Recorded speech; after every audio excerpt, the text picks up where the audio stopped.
guys, it's me, Christy Lee. Please excuse my hair.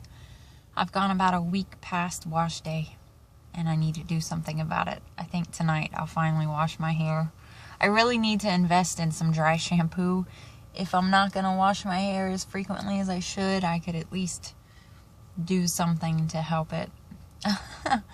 Anyway, we are out, I don't know, somewhere between, actually right, I guess, on the border of Jacksonville, entering St. Augustine at a hospital. They're not going to be here all day. They're just laying some pieces, different types of VCT, I guess, so that the hospital can decide what kind they want, and then we have to go back over to the other job. And here in about 15 minutes, I need to find a bank somewhere near me and see if I can get some penny rolls so we can roll up this box of pennies we have back here and make it through till Thursday. So, hello, there's people. So yesterday, there was things I wanted to say to you guys, but as always, I get on here, like right before I get on now, I'm like, all right, what was it? Because something will happen, I'll be like, oh, I want to tell them about that. And then if I don't have something to write it down on, it's just gone. And so right before I get on here in the mornings, I try to remember what it was that I wanted to tell you, and it's just not working. So I'm just going to be rambly again. I was watching videos yesterday afternoon of children who were born with schizophrenia. And it's just such a weird thing to watch. You know, there was 2 little girls that I watched, and you could just tell that there was something going on. And they showed footage of them even as, you know, babies as young as 1 year old, seemingly talking to things that weren't there. And I mean, sometimes that's normal, because when I had my kids, like Caden, especially my youngest, when he was a baby, he would just stare up at the corner of the room and laugh. And he would just stop, like he'd be doing something and he'd stop and he'd stare. And it used to kind of creep me out, because I'm like, can babies see ghosts or spirits or something? But these kids obviously had some major issues. I guess I didn't know it was something that you were born with. But one little girl, her family actually had to split up. She stays in an apartment with her father, and her mother and younger brother live in a separate apartment in the same complex, because she says some of the voices, she has them named, or they have names, they're numbers. Like 400 is a cat, 80 is pretty mean. The other little girl had heard one of her mean voices was 7.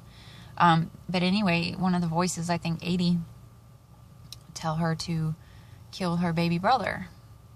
And those videos led into young serial killers, you know, kids as young as 5 and 6 killing multiple babies.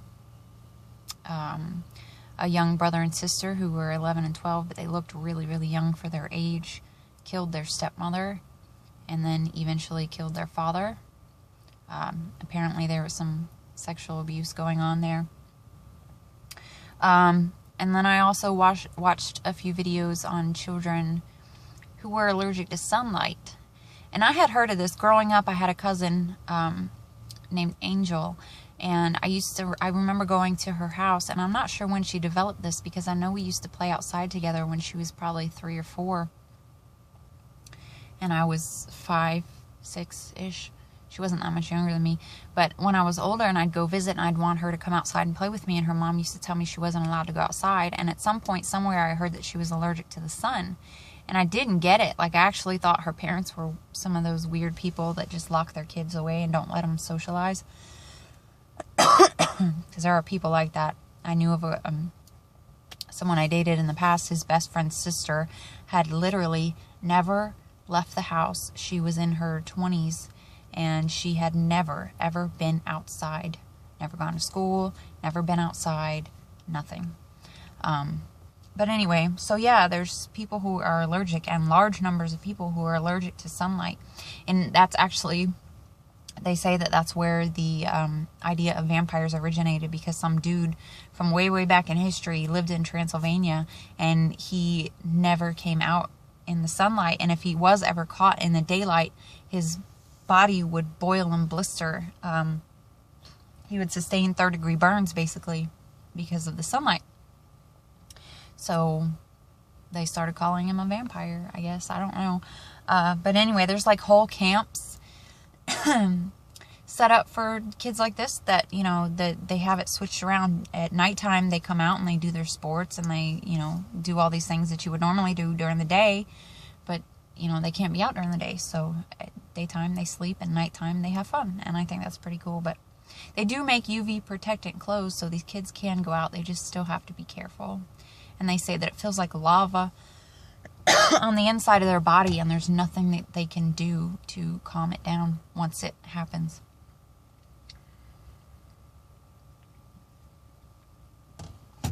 Oh, yesterday, while I wasn't working and sitting in the van all day, I was watching videos on how to get organized and things like that. And I found, let's see, there is the KonMari, KonMari technique for decluttering your life. And there are 5 steps. You start with clothing. So you basically go through your house, gather every single article of clothing in the house and dump it in a pile on the floor. And then you go through each piece of clothing. You know, I think each person has to do this for themselves, because it's all about how an article makes you feel on the inside. So you pick up each piece of clothing and you hold it. And if you feel a sense of joy from holding that article of clothing in your hands, you keep it. If you feel anything outside of joy, if you feel nothing, if you feel, oh, I don't like the way this looks on me, whatever, then that goes into donate or give away or throw, however you want to do it, pile or sell. So, and then the second would be your books. 3rd is your documents. 4 is your miscellaneous items. And 5, and the most difficult, is the sentimental items. And with sentimental items, it's not only about joy, it's also about what it adds to your life. Well, I guess that's kind of it with all of the steps, is to hold it, and if you feel the joy and if it adds value to your life having it, then you hold on to it, but you get rid of the rest. And then I found a video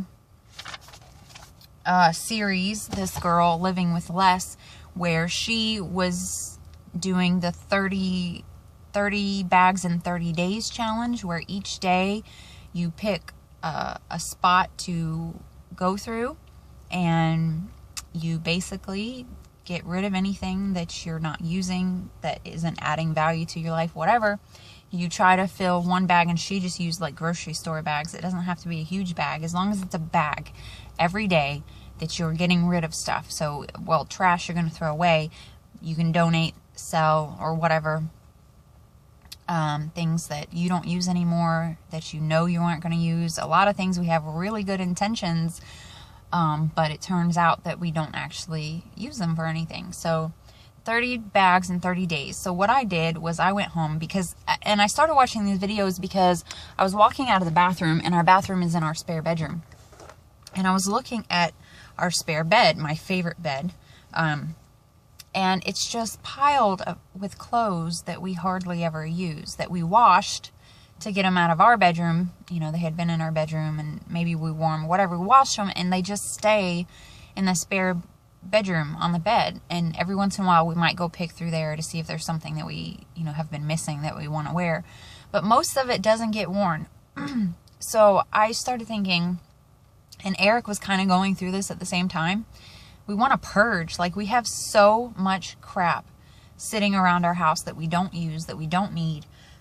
And our life is just completely cluttered at the moment. And clutter on the outside makes you feel cluttered on the inside. I don't know if you've ever noticed this, but after I clean my house and things are really nice and tidy and they smell good and everything, I actually feel a lot better, and I feel refreshed, and I feel alive.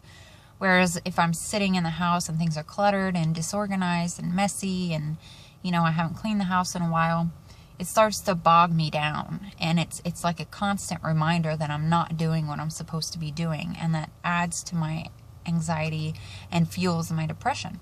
So we both kind of really got on this kick. That's why we cleaned out the truck the other day and organized our scrap metal. So I went home yesterday and I decided to tackle our bathroom, and our bathroom is tiny and we don't have a whole lot in there, but there was a box full of things sitting next to the sink that was just filled with stuff that I realized I hadn't touched or needed since we moved in there 3 years ago. 3 years? Almost 4 years ago. No, 3 years ago. So I just went in and tossed everything. Most of it was expired anyway, so it's not like I was losing anything. And then I went through the shower, and I do have like 5 and 6 sets of shampoos because I used to get all that free stuff, but I'm not going to throw those out. I mean, the stuff has saved us a lot of money in, you know, not having to buy that stuff. And I went through the medicine cabinet, and I went through the cabinet underneath the sink, and I just got rid of anything that I hadn't used in a long time, or anything that was expired or maybe was broken or whatever. And that felt good. So I got rid of a bag of trash and a bag of stuff that I haven't been using. And today I would like to tackle the spare bedroom. That's going to be a bigger process. It's going to take me more than one day. The clothes are one thing, but there's also boxes and boxes and boxes of stuff that I've been carrying around my entire life, just moving from one house to the other and not using anything. They just sit in boxes, and a lot of it is sentimental stuff. So I really need to go through and find, and we did do this earlier this year or late last year. Eric had me pull all my boxes out because they were literally taking up the entire room, and we went through and consolidated a lot of things and got rid of a lot of things that didn't hold any meaning to me anymore, and we were able to cut it down probably to about half. But we need to go through it again. I have a lot of books that I don't read, and a lot of things that I just don't really need to hang on to. And then I've got boxes and boxes full of stuff that we found dumpster diving. A lot of GameStop finds and stuff that I had intended on selling, but it just hasn't happened. We've been slowly kind of giving away things to, you know, friends and family, children of friends and family, when they would come over, just to, you know, not only to be able to give them something, but also to help us kind of get rid of it. I know that there's money to be made there, but I've had a lot of that stuff up on several different selling sites for quite a while now, and it's just not selling. Or if people were interested and we were supposed to meet up, either I kept canceling or they kept canceling. And, you know, with my anxiety, it's easy for me to list things online and sell them and send them off. Or I should say it's easier, because I still have to make myself go up to the UPS store and drop it off. And I usually procrastinate till I almost reach my deadline, but it's a lot easier for me to do that than to meet up with someone face to face. So I just don't think it's going to happen. And it's a shame. But, you know what? Maybe if you guys are interested in some of the stuff, we've got a lot of posters and like souvenir, like metal DVD or game cases or whatever. We got a lot of cool stuff. Maybe if you guys are interested, I'll do some sort of giveaway at some point, and you guys can help us declutter. So yeah, kind of excited about purging, getting rid of so much physical, not theoretical, physical. I have a lot of baggage theoretically. No. Symbolically. But yeah, physically, I would like to get rid of a lot of the stuff that we have. Just tons and tons of stuff accumulated around our house. And it's just taking up so much space and not serving any amount of purpose. And it's just weighing us down. And I would like to get rid of it. I did not work on my gratitude journal yesterday.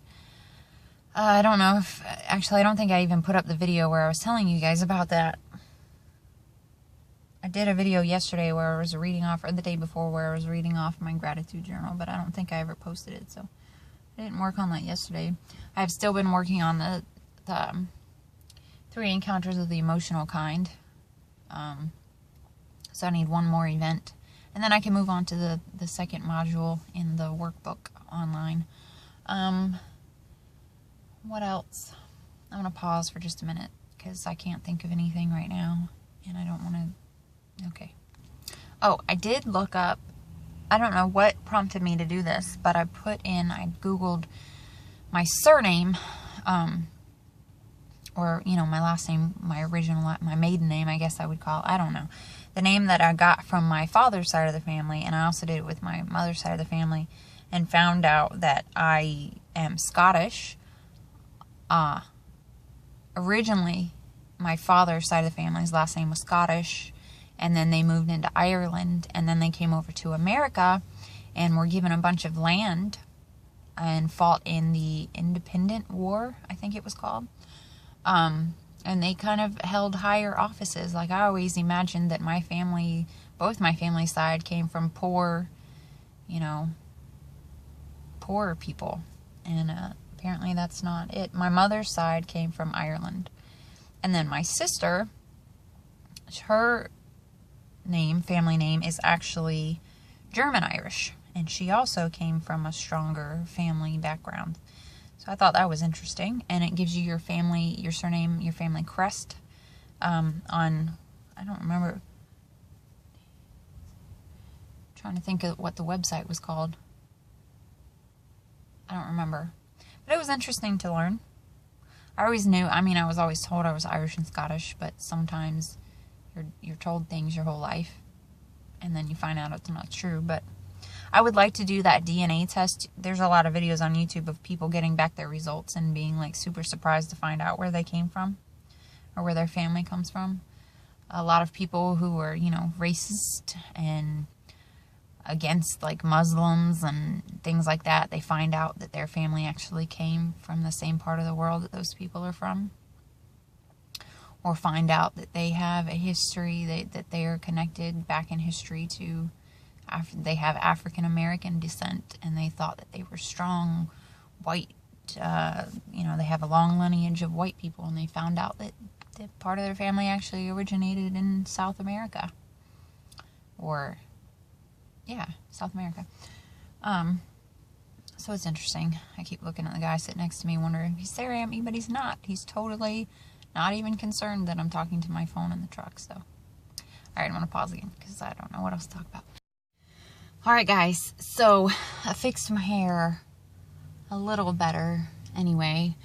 And I recorded this like 20-minute long video for you guys to add on to the first part, which is going to be this now.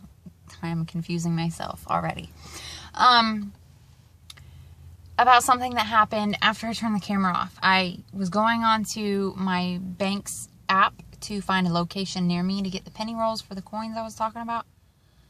If I talked about those, I don't remember now. And saw that our bank account had been overdrafted by a check that we wrote a month ago, and had thought that the person, our landlord, had decided not to cash it since we had given him cash. And I was freaking out in my own silent, reserved way. Freaking out because we can't afford... Eric's check this Thursday is going to be $200 or less.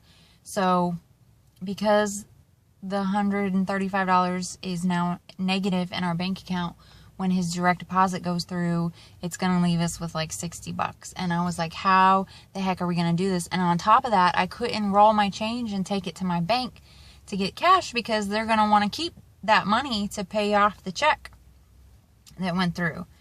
Yeah, last night when I went up to pump gas, we had $23 cents in our account. So we weren't touching that bank account anymore until payday. And I get up this morning and our account is now $135 overdrafted. So I was more than a little freaked out, and I didn't know what we were going to do. I didn't know how we were going to eat today. And so I was ranting and just kind of like spacing out, talking to you guys about it. And then after I shut off the video, I realized that there was a Publix, which is a grocery store chain here, right down the road that I could take the pennies to, and they charge like 9 to 11 cents for every dollar. And if we had about $30, which was what I was expecting, then we would only lose about $3. And we'd still be able to eat today and, you know, hopefully stretch it out enough that we could get through till Thursday, because I'm pretty sure today's only Tuesday, but I get lost sometimes, so I'm not absolutely positive. So that's what we did on Eric's lunch break. We went up to Publix, turned the cash in. It was a little more than we expected, so we got $37 from that. And I was relieved because I knew that we could have lunch and dinner tonight and probably lunch and dinner tomorrow. And then I took him back to work, and I was going up to get something to drink, I think it was. And I got an email from PayPal saying that I received money. Someone that owed me money sent me part of what they owe me. And so we had another $20. And I was just like, oh, thank you so much. Because I feel like it's one thing after another with us. Before this, 2 weeks ago or last week, I don't remember, we had the issue with the car freaking out on us, and we had to spend $75 to get that fixed. 2 weeks before that, we paid out $250 to fix our back window that spontaneously shattered. 2 weeks before that, we had to get a new tire because we had a bubble in this one. And it's just this never-ending cycle that just every 2 weeks or so, something happens that completely throws us off, and then we're playing catch-up for months and months and months. Like we are... Okay, I'm not going to get too much into it. The part of the reason that I'm remaking this segment, this portion of the video, is because I have a tendency to overshare. And while I like doing that with you guys, I like being completely open and honest. And if it were up to me solely, if this was just my life, I would probably tell you every little intimate detail of what goes on, because you guys are like my journal and you're like my best friends.